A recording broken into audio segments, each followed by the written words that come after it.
Okay, good evening, everyone. My name is Richard Glasgow, and I'm the president of the Georgetown Housing Initiative here in Georgetown, Texas. And we're happy tonight to present a panel discussion about homelessness here in Georgetown, Texas. To give you a little idea about the Georgetown Housing Initiative, um, we're a nonprofit organization in that we provide solutions that educate, empower, and equip individuals and or groups to make informed decisions to provide opportunity or workforce or affordable housing in the Georgetown area. And so we've been in existence now for about 3 years, and actually was started by a number of very concerned citizens, I might add, that wanted to make for sure that Georgetown was a place that shared a well-being for all its citizens and not just a few. So tonight we're going to have some panelists that are going to talk to us about homelessness. These panelists are not so removed from the day-to-day life of homeless people. They're actually working in the trenches, and so that's why we wanted to have them on to talk to us this evening about that. So we've got 3 questions initially that we're gonna tackle for each one of them, and each one of them are going to answer those questions. And then if we've got a little time extra, we may be able to get into some additional kinds of things.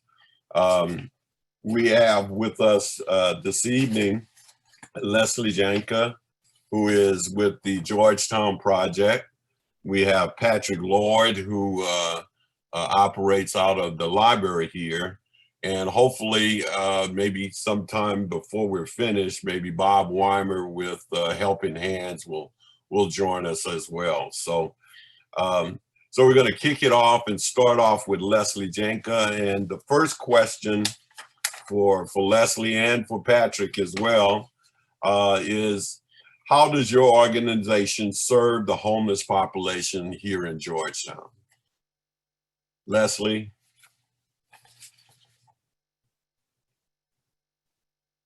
You'll need to unmute yourself, Leslie. Good evening, everybody. There you go. Thank you so much for allowing me the opportunity to be with you this evening. I appreciate it. Thank you, Richard. For those of you who are unaware, the Georgetown Project created in 1997, really through a community collaboration, actually in a planning process that focused on being proactive around children and youth issues in our community and prioritizing the importance really of those positive intergenerational relationships that we know matter so much in the lives of our young people. But then also in collecting data and identifying some gaps in services sort of along the ages and stages of kids growing up in our community. And so our vision really is that no child is hungry, hurt, alone, or rejected, and that all children and youth believe they're loved, respected, and treated with dignity while they're growing up in our community. So our direct services really do serve kids and families from cradle to career. But with regards to how we focus on homeless youth, we really work in partnership with our school district to serve those youth who are identified as at-risk homeless or unaccompanied by Georgetown ISD that are attending one of our 3 Georgetown ISD high schools. Those services have sort of evolved over the years, but we serve those youth in 3 ways. One, our Nest Empowerment Center, which is a safe haven after school located in the old Richard High School building. And there, students come over, they must be attending school that day in one of those 3 Georgetown ISD high schools, and they're able to access evening meals, food pantry, clothing pantry, counseling, homework assistance, case management, a lot of youth leadership, job readiness training, and then a summer work program as well. So there's a bevy of services where kiddos can come in and access services that they need to be ready to go back to school the next day, because that is our end goal. Another area is through temporary emergency housing support. So we do provide up to 7 nights of emergency housing in a local motel or hotel for students in GISD who have an emergency need and find themselves without stable housing that evening. Generally, that translates into moms with young children in the district.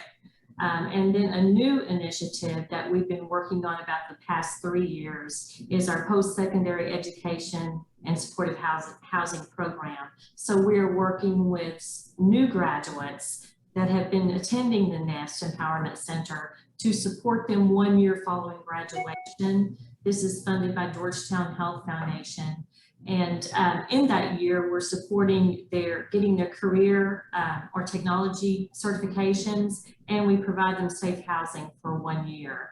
So those are sort of the 3 areas. So we started this program in 2011. And since then, our Nest Empowerment Center has served a little over 900 unduplicated high school students in Georgetown ISD. I'm happy to say that we're still maintaining 100% graduation rate among our seniors served. This year was a little questionable, I must say, with a few kiddos, but that's something that we work really hard to do. All right, thank you, Leslie. Patrick, same question, man. Want me to read it again? No, I think I got it, Richard. Thank you, and thanks for the invitation. And Leslie, it's nice to see you. Thank you. Wow.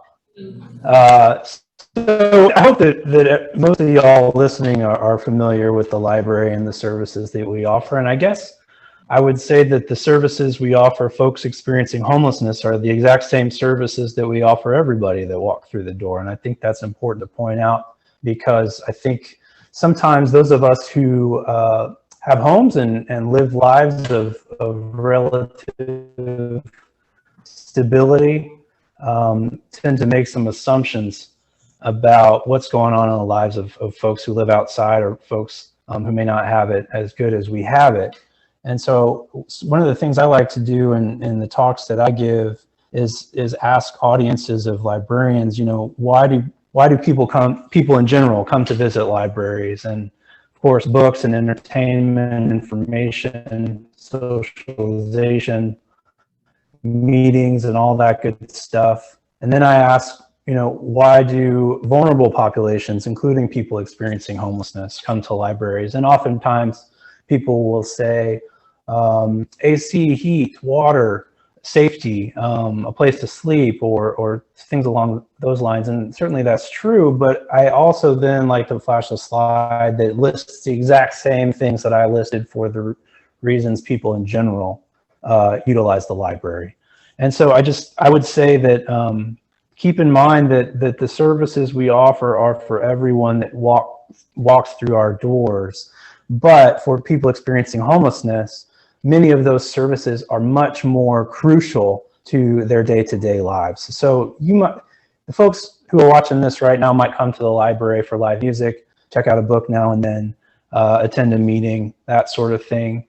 But for people living outside, people living in their cars, they're coming to the library for those exact same things, but the importance of their access to our Wi-Fi is way more important than it is for those of us who are watching this from our homes and offices, right?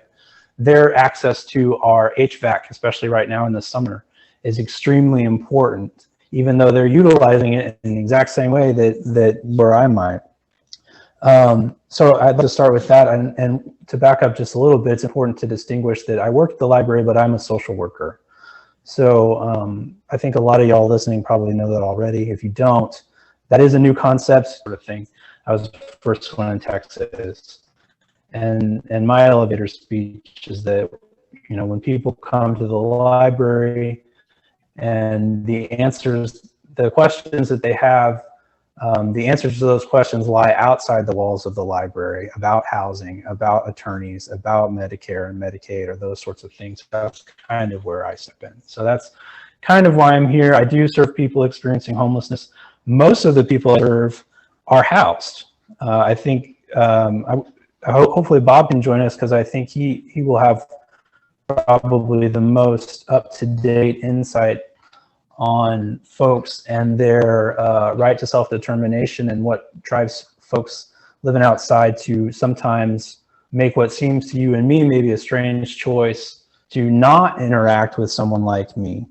But again, most of the folks that I talk to are having a difficult time for a short period of time. Folks that have been experiencing chronic homelessness often kind of know the system, they know the resources that are and are not available. And a lot of times we just kind of say hello, and I let them go about their day utilizing those resources that I just talked about. All right. Thank you, Patrick. Thank you, Patrick. That leads us into actually a second question for today. And actually we can continue with you, Patrick, if you don't mind. Drawing on your experience with these clients, what would you say for the people that you've dealt with is some of the prevalent causes of homelessness as you see it? I mean, I don't want to be glib, but a lack of homes. You know, I think that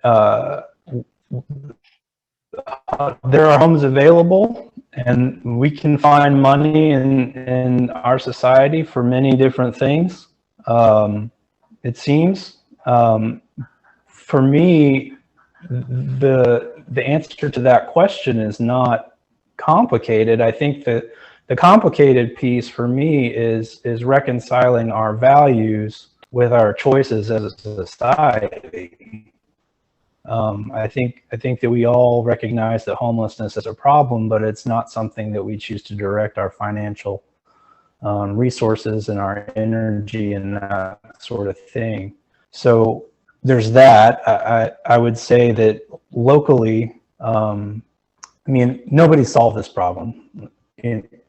Let's just start with that. Homelessness exists in every community in the world, as far as I'm aware of. But I think that some of the problems here locally are cost of living, a lack of diversity of options in housing,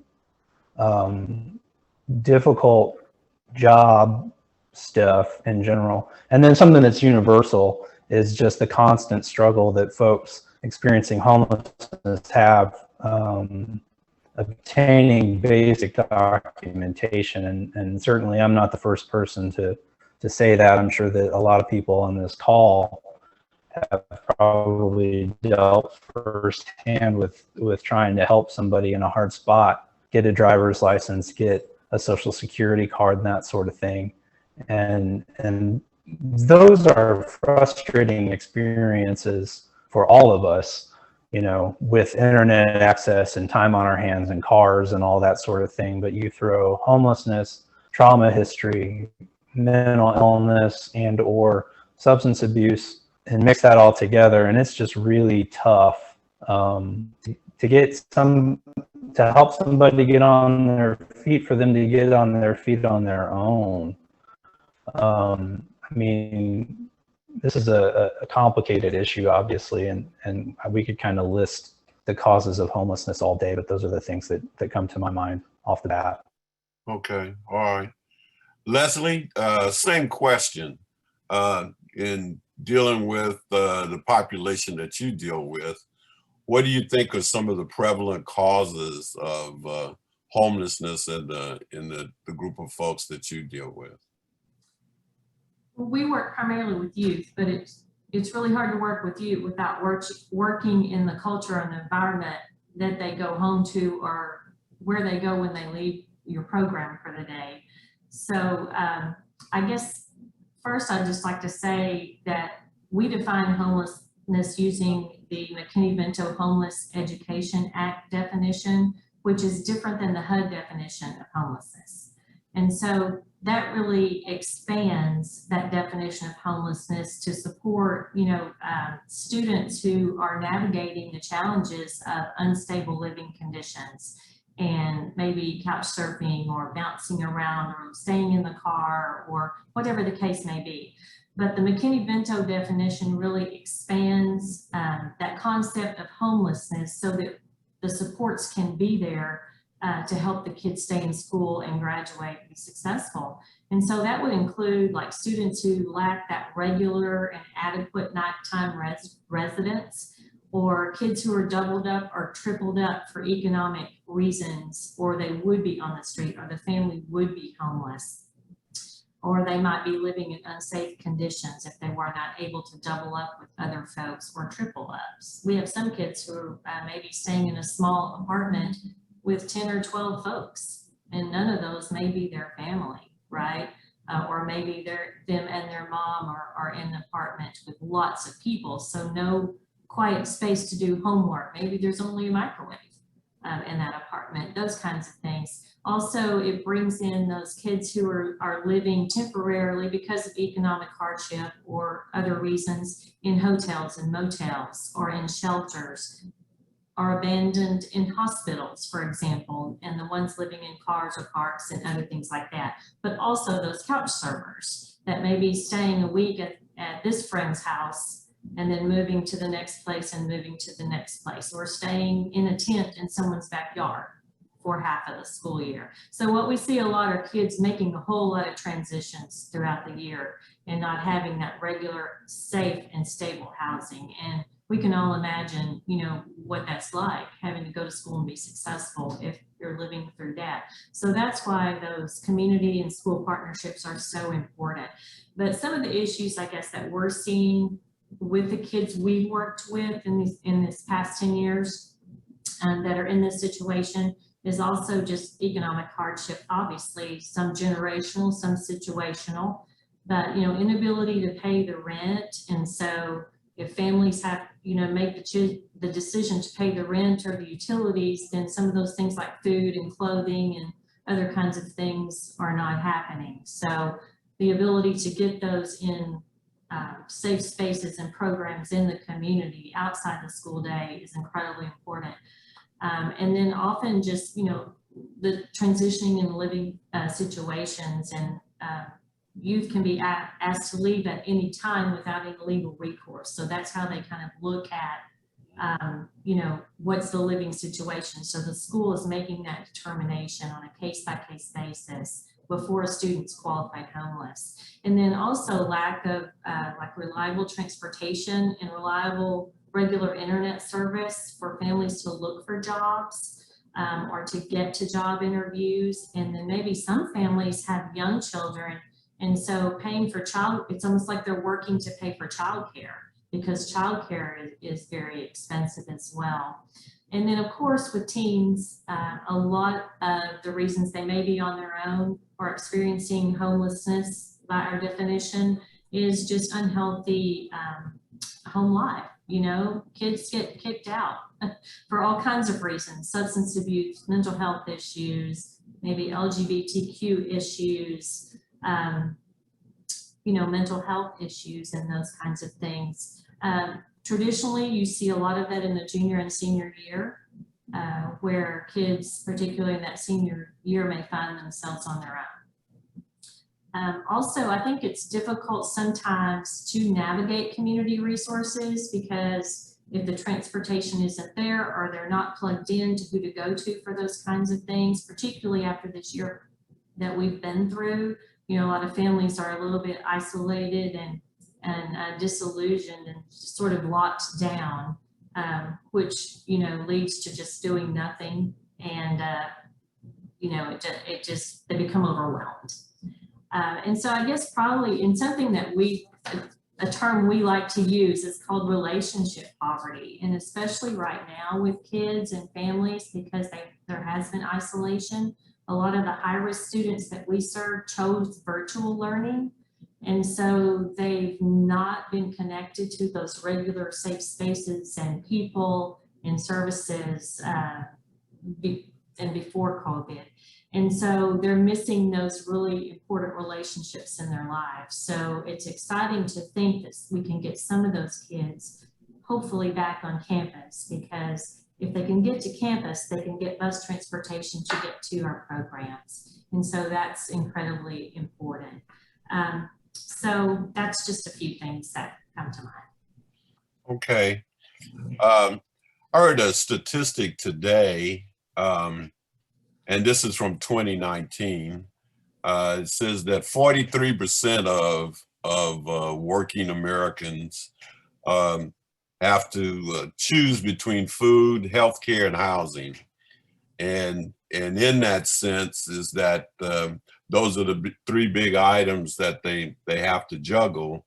And so it may be food and healthcare, and the housing doesn't get paid this week or this month, or you know, we'll have to do with a little less payments on the healthcare, and we'll catch up with our food and housing. And it's always juggling those three types of things. So do you guys see any, and maybe this is being a little redundant, but any kind of connections with the populations that you guys serve, and those three items right there of healthcare, housing, and obtaining food? Let's start with you, Patrick, this time, man. Sure. I mean, the short answer to your question is yes, absolutely. I think that housing, healthcare, and food, I mean, those are intrinsically linked to homelessness, right? I mean, these are basic needs. These are necessities for life, and any one of those things going haywire negatively impacts the others. So yeah, yes. And while you were talking, Richard, I was thinking about, I don't know, there's, you know, I meet a lot of folks in tough situations, and certain stories just stick with me. And while you were talking, I was thinking about a person I met once who was living in their car in the Walmart parking lot and working at the Walmart 30 hours a week. And so in that situation, you've got definitely housing, definitely work and pay tied up. I mean, if you're living in a car, even if you can afford food, you can't store it. And if you're living in a car, your sleep at least is a mess, right? I think we can all assume that. And then God only knows how your healthcare is in addition to that. So I mean, it's kind of hard to suss out these issues from one another. So all of those things are absolutely related, and I think that it's trying to pull them apart kind of compartmentalizes the issue in our privileged housed minds in a way that is kind of divorced from the reality of the lives that folks are actually living who are experiencing homelessness. All right. Leslie? Yeah, Thoughts? I agree. It's all interrelated. I think what we saw over the last year especially was increased need for food, but also an increased need for looking at equity in terms of how we're providing our services, because we had to become more individually focused. We had to take food to our kids, you know, because if kids were not able to access the food that was being provided through the school district, then they were disconnected and didn't have access to that. So just being able to adapt to those things. But yes, I saw an increased need for food. The healthcare issue a lot of times, and the housing issue with young people, particularly those new graduates we've been working with, is they don't have access to personal papers. They don't have a government issued ID or a driver's license. So working through those kinds of things just so they can have an apartment to live in and move out of maybe a situation that they need to move out of in order to go to school or be successful. So yeah, I do think it is definitely all related, even when we're talking about youth. Okay, all right. Are there any particularly success stories or story that you'd like to share with us? Maybe something that somebody you dealt with, or a situation that you dealt with around this issue that you thought that looked kind of impossible initially, but seems to have actually worked out pretty well. And Leslie, I'll start with you this time. Gosh, there's so many. Okay, so I'll pick That's one. good. That's good. There's a lot. I keep looking at this photo up here and I keep thinking of her, but I'm going to tell you another one. That's a self-portrait from one of our Nest kids, very special young lady. But going back to the Walmart parking lot that Patrick mentioned, I guess 4 or 5 years ago, we got a call from the school district that there was a student in need, and it was on Labor Day weekend, and I think it was about over 100 degrees that particular weekend. And this family was moved from, they lived in a camper trailer on a truck, and they moved from park to park until they ran out of money and had to go stay somewhere else. And then they could try to gather up funds to go into another one and those kind of things. And they had been kicked out of a park here in Georgetown, an RV park. And so that's how we met that student and his mom, and connected him with the Nest. He was a freshman in high school at the time. And 4 years later, that young man was still coming to the Nest every time the doors were open. He was connected to things at school, which is a real focus of us, to connect them during the school day as well as after school, and ended up graduating and spent 1 year in our post-secondary education program, got a certification as in phlebotomy, and is working in that field making a living wage, and has moved out of our supportive housing and into the next phase of life. So that was just nice to see that journey, and still keeps in touch with us regularly and volunteers at the Nest with as a volunteer. Oh, wow. Yeah. Wow. Wow. Patrick? Well, I hate to be a downer. I have a different perspective than Leslie. Okay. Because Leslie gets to follow their kiddos, right? So she gets to follow them as they progress successfully, hopefully. And so think about what it would take for you to seek out social service assistance at a public library, right? So like, I'll use myself as an example. It would mean that my job would have fallen apart, my marriage had fallen apart, my housing, my friendships, my family life. So that's kind of the ballpark of the life ballpark that folks are living in when I meet them. And so it's not a matter of just getting a job or just getting an apartment. These are multifactorial, complex challenges that these folks are living day to day when they're coming to the library seeking water, right? So and it's important to know that I don't offer case management in the traditional sense. So Leslie and her staff see these kids day after day after day, year after year after year. And I see folks when they come to the library, maybe, if they ask to talk to me. And so I don't get to follow along in the same way that Leslie and the Georgetown Project get to do, which sucks for me, right? Because then I just get to see people when they're at their lowest. But sometimes people stop coming to the library every day, right? And so to me, that two possible things leap to my mind, right? I get worried about them, especially if the weather's been bad or if they're older. Or I think maybe all that stuff that they were working on worked out. Or perhaps the best outcome is that they went back to their family, their friends, their community, or wherever.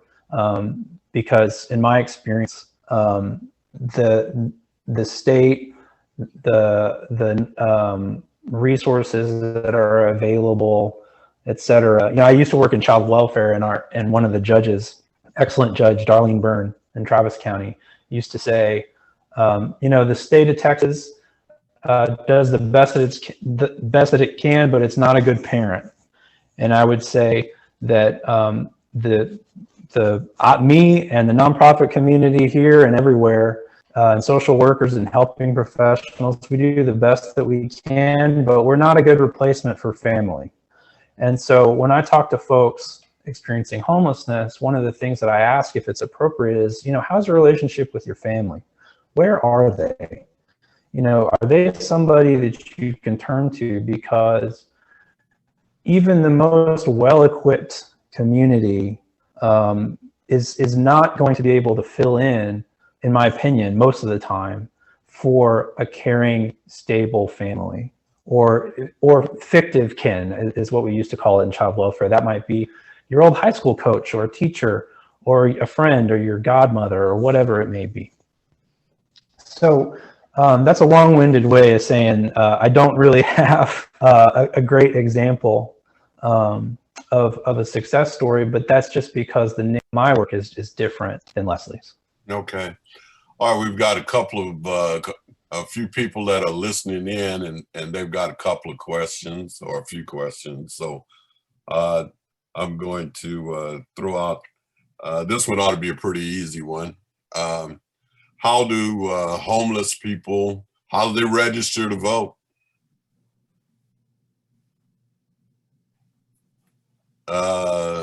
We'll let you start with that one, Patrick. I mean, the same way anyone else would, but if they don't have an address or an ID, it gets complicated. And this kind of refers back to what I was saying earlier, as far as the difficulty. You know, it's like, to get a job, you need a driver's license, and to get a driver's license, you need an address, and if you get an address, you need a job, right? So it's this kind of like cyclical problem. So, I mean, the short answer is they register to vote the same way, but some of them can't because they don't have access to the things that they need to register. Okay. All right. Would you agree with that, Leslie? Yeah, absolutely. I think having, you know, the personal identification that you need is a real issue for kids, for high-risk kids. All right. Leslie, I know that, you know, when we talked the other day that you had some data about some of these youngsters. Could you share that with the audience now, if you could? Yeah, just a couple of observations that might be interesting. When we started the NEST program, it was 2011, about 10 years ago. And since that time, the numbers of students qualified homeless in the district as of the previous school year, not the most recent, so I'm talking up through the 2019-2020 school year, has decreased by about 30%. And I think one of the reasons for that is the increased focus on really high quality school community partnerships, but also just the fact that it still remains, you know, we have a caring community and folks take these kids in, and the school works really hard to make sure these kids are safe when they leave school for the day and that they are connected with community partners. So I think it's a multi-pronged reason why maybe we see that decrease. Now, it will be really interesting to see when the data comes out about the 2021 school year. And I don't have access to that yet. But in the 2019-2020 school year, there were 221 students qualified homeless. And the largest grade was 12th grade, not surprisingly. And so I guess the top three reasons were that youth were unsheltered, living temporarily doubled or tripled up due to economic hardship, and then living in a hotel motel. So those were kind of the top reasons. So I just thought that might be interesting. And so it's going to be, I can't wait to see, you know, how COVID year affected some of that as well. I do know we had an interesting year with our services in that I mentioned earlier, probably about half of our kids chose the virtual option. So it's like, we didn't know where they were. They, you know, they weren't going to school, so they weren't getting to us. They had to attend school that day and to be on campus and get the bus transportation over. So we had to really work in new ways to reach our kids. And that began to change maybe toward the end of the school year. And our summer is all about employment. So our kids are out working in our Summer Youth Employment Program this summer. So really anxious to see a lot of these kids walk back through the door in the fall. Okay, all right. Another question from our audience is, are there any shelters here in Georgetown?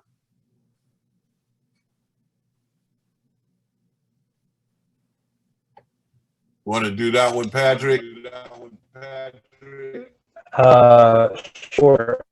I mean, aside from what Leslie's agency is able to offer those kiddos that she mentioned earlier, the answer to that question is no.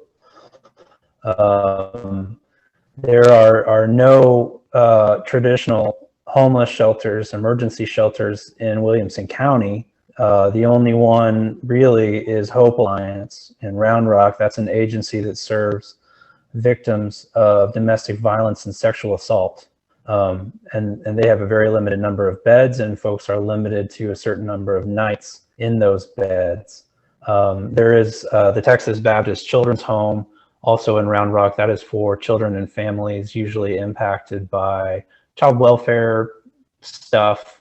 But that, again, that's not a traditional, what most of us think of when we think about emergency shelters. So no, I guess I would just add to that this is a population of folks which our community, our county have not really prioritized in the past. I think that's reflected most obviously by the lack of shelter. Okay. All right. Leslie, did you want to say anything about that? Patrick pretty much covered it. You know, there are a number of organizations that are providing support through nights in hotels, vouchers, things like that. So, you know, the Caring Place, we do some of that. St. Vincent de Paul, some churches mobilized to provide, you know, those vouchers.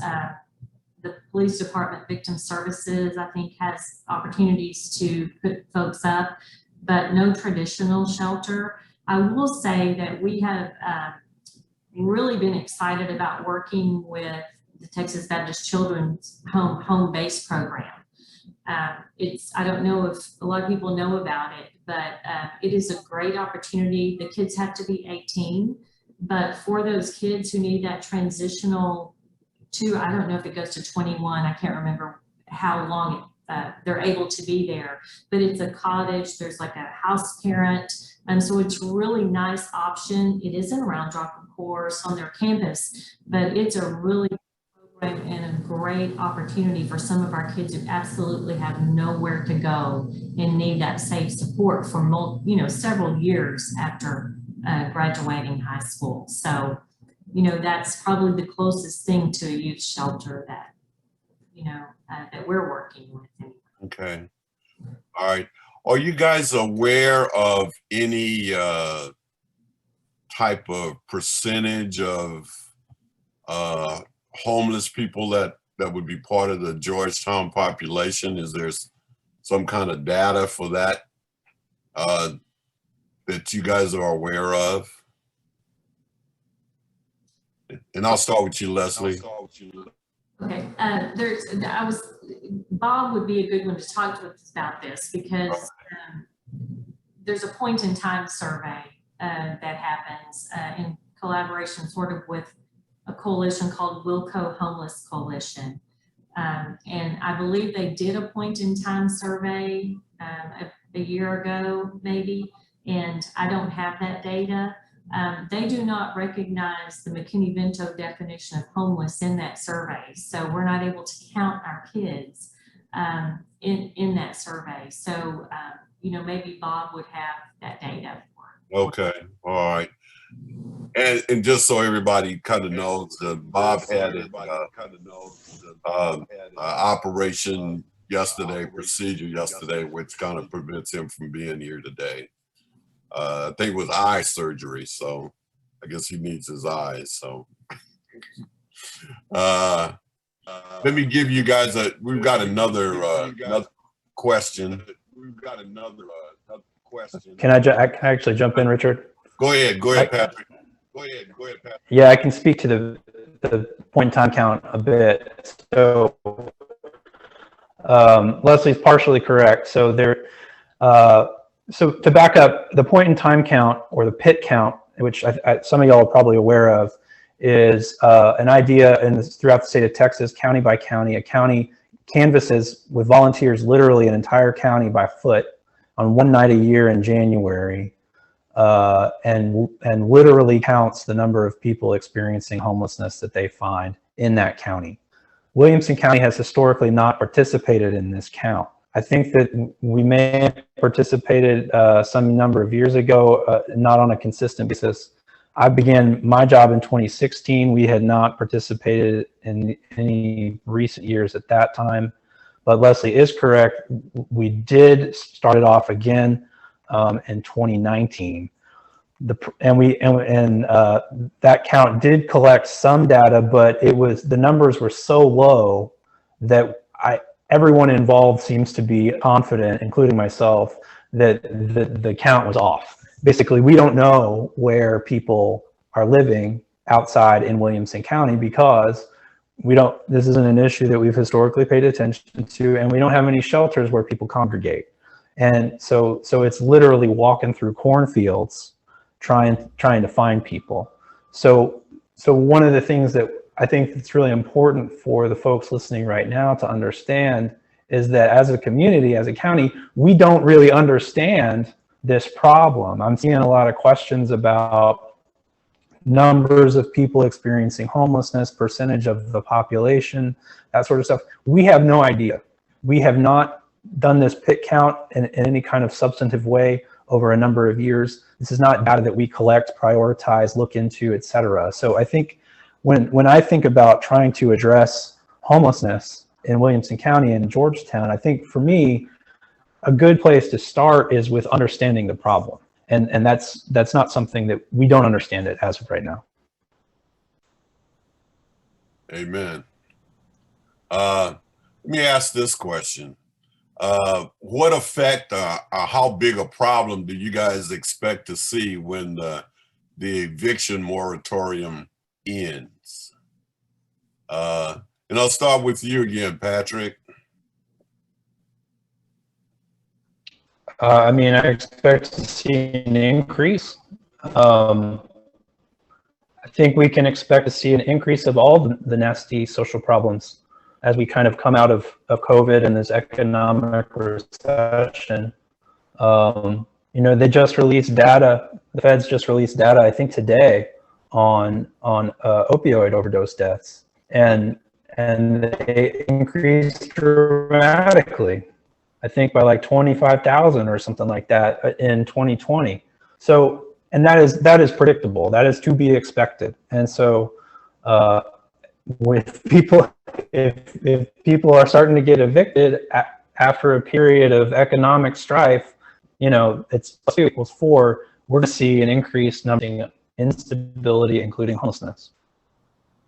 Okay, Leslie. Yeah, I think it's going to increase, no doubt. And I worry, a little bit about the youth suicide data that we're seeing coming out and how that's going to trickle down, what we're going to see from that in our community. But yeah, I think obviously it's definitely going to increase. We have families that are going to be losing their apartments very soon. So. Yeah. Okay. All right. Another question here, which was kind of maybe a follow-up to the homeless shelter question, about would it be helpful to have in Wilco, or do you think traditional homeless shelters would be helpful in the future? And I guess the person that was listening to this said that they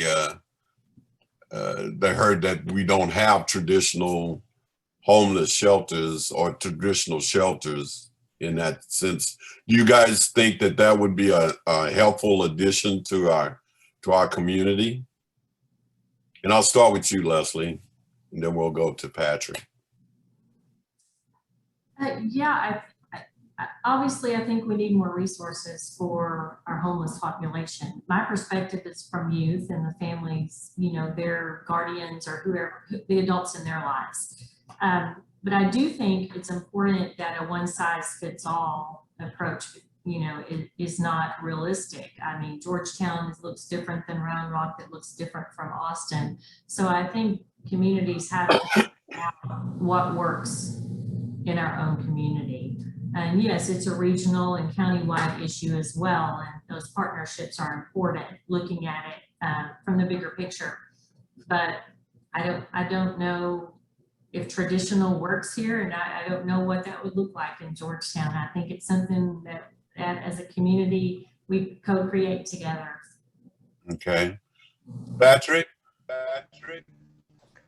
Sure.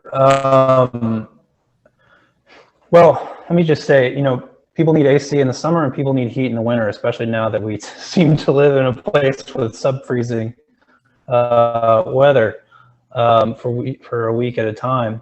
But you know, over the years, I've gotten a lot of good-hearted people coming to me asking this question or questions similar to it, particularly about the old retirement home off of Weir Road. I want River Haven. Anyway, I can't remember the name of it. It's an abandoned series of buildings. Yeah, yeah. And turning it into a shelter and this sort of stuff.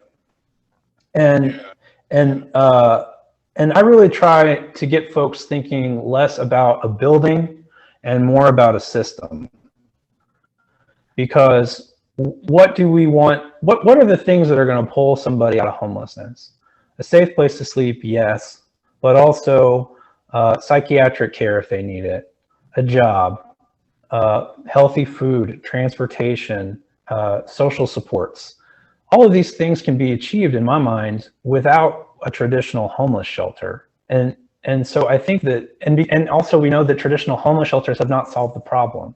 So I think that it's important for those of us who care about this issue and the folks who are living this issue to think outside the box, the constraints of a traditional homeless shelter, and think about what does a system look like that cares for people experiencing homelessness?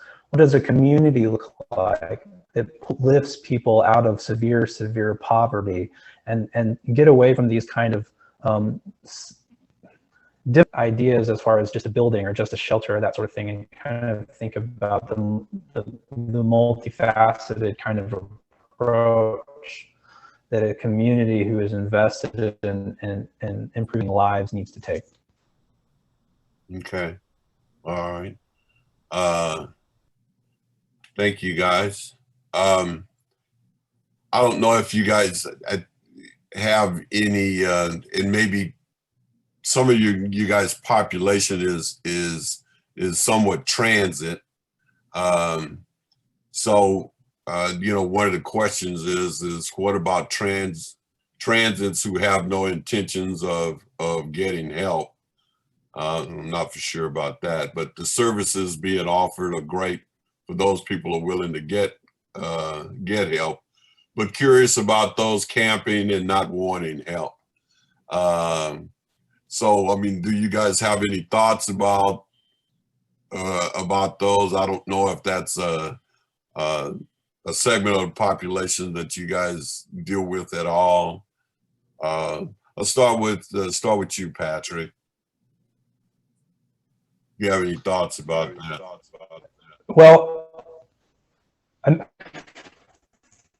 I guess I would just say that, you know, all of us, housed or unhoused, have a right to self-determination.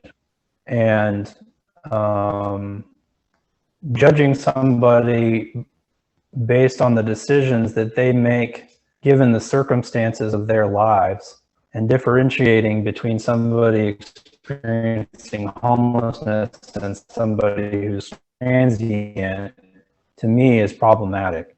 I don't know the difference between those things, And I guess I don't understand the question.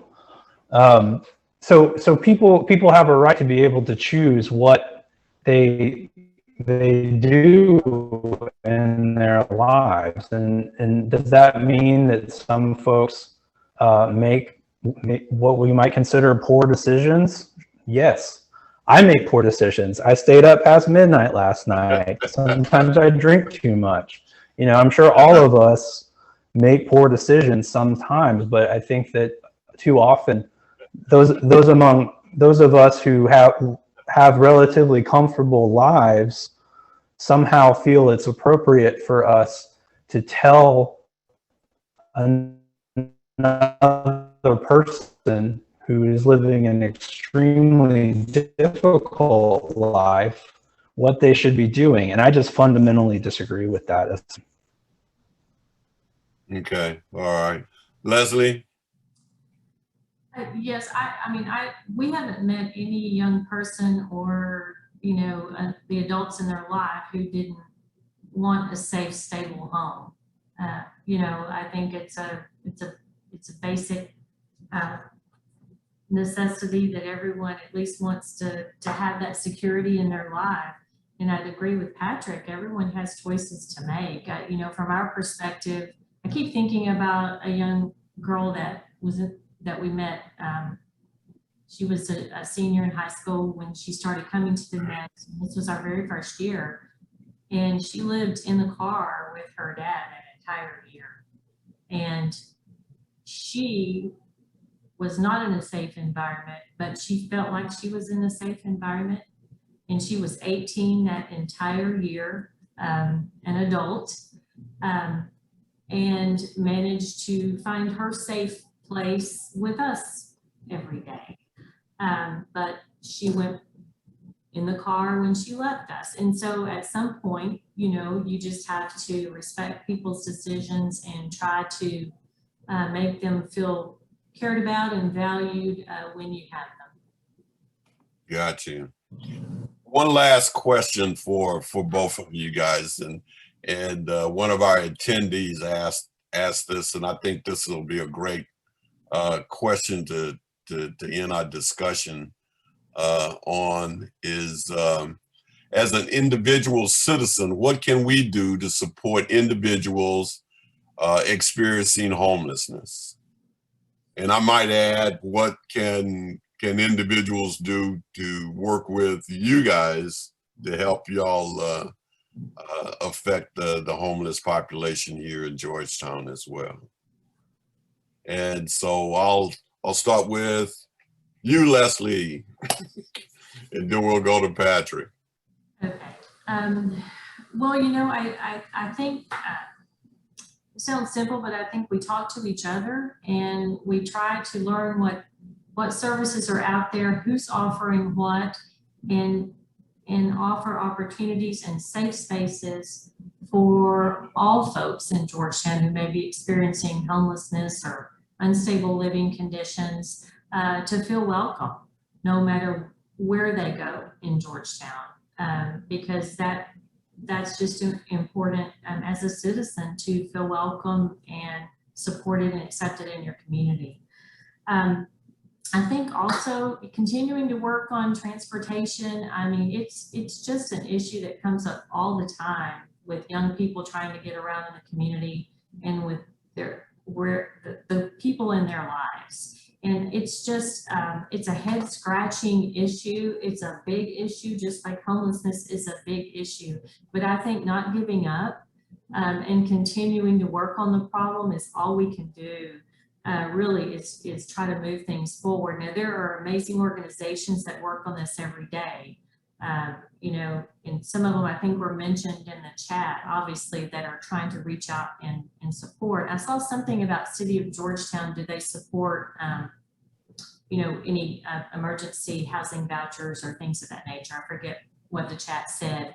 But they also, through their strategic partnerships grant, support organizations that are supporting folks who are experiencing homelessness. So I think continuing to support the organizations like the Caring Place and I'm not going to make a shameless plug, but all of profit organizations that are working in this space. But I do think it's a big issue, and it's going to take all of us to continue talking and working on it to find what works for Georgetown. All right, Patrick. Sure. So I feel like